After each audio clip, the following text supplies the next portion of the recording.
Chandrababu BC ద్రోహి అని ఆరోపించారు అనకాపల్లి ఎంపీ సత్యవతి. 5 ఏళ్లు అధికారంలో ఉండి బీసీలకు ఏం చేశారని ప్రశ్నించారు. సీఎం జగన్ ముఖ్యమంత్రి అయ్యాక 17 మంది బీసీలను మంత్రులు చేశారని గుర్తు చేశారు. నాడు బీసీలను పట్టించుకుని చంద్రబాబు ఇప్పుడు బీసీ సభ పెట్టడం హాస్యాస్పదంగా ఉందన్నారు. ఎన్నికలకి వెళతానన్న ముందు సంవత్సరం మనకి ఇక్కడికి చంద్రబాబు నాయుడు గారు రావడం మన అందరికీ తెలుసు. మన గ్రౌండ్ లో పెట్టారు. ఏం తెచ్చారు?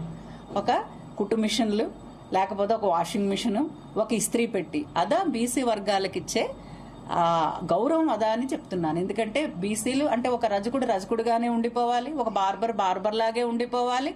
ఇవాళ అది కాదు, ఒక ఆర్థిక సహాయం ఇచ్చి వారికి ఏ రంగంలో వాళ్ళకి ఇష్టం ఉంటే కూడా ఆ రంగంలో వాళ్ళకి ఉపాధి కల్పించడానికి వాళ్ళ ప్రభుత్వం అవకాశం ఇస్తుంది. దానికి ఆర్థిక సాయం ఇస్తుంది.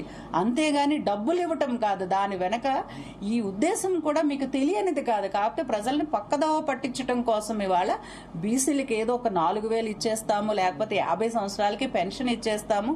మరి గత ప్రభుత్వంలో ఎందుకు చేయలేదు? ఇవాళ జగనన్న ఇచ్చిన మాట ప్రకారం ఇవాళ 3,000 రూపాయలు పెన్షన్ ఇస్తున్నారు. మరి చాలా ప్రభుత్వ ధనం ఇచ్చేస్తున్నారు, లేకపోతే చాలా ఖర్చు చేస్తున్నారు. మరి మీరెలా ఇస్తారు 4,000 రూపాయలు?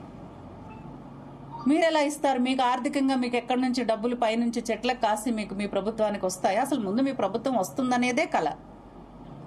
అది అసలు జరిగే పని కాదు. 4,000 ఇస్తాడు అనడానికి ఇవాళ జగనన్న ఇచ్చిన మాట నిలబెట్టుకుంటున్నాడని అందరూ కూడా ఆయన రుజువు చేసుకున్నారు. ప్రజలు ఒక నమ్మకాన్ని కలిగి ఉన్నారు. ఈయన మాట ఇస్తే మాట ఇచ్చి మడమ తిప్పని నాయకుడు. ఎన్ని కరోనా లాంటి కష్టకాలం వచ్చినా ఇచ్చిన మాట ప్రకారం మరి ఎటువంటి అవినీతికి, వివక్షకి పార్టీలు చూడలేదు, మతం చూడలేదు, కులం చూడలేదు.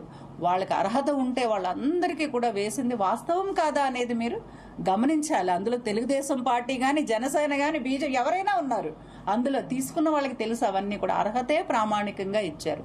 గత ప్రభుత్వంలో జన్మభూమి కమిటీలు ఏం చేశాయో మనందరికీ తెలుసు. సో అందువల్ల ఏంటంటే బీసీలకి న్యాయం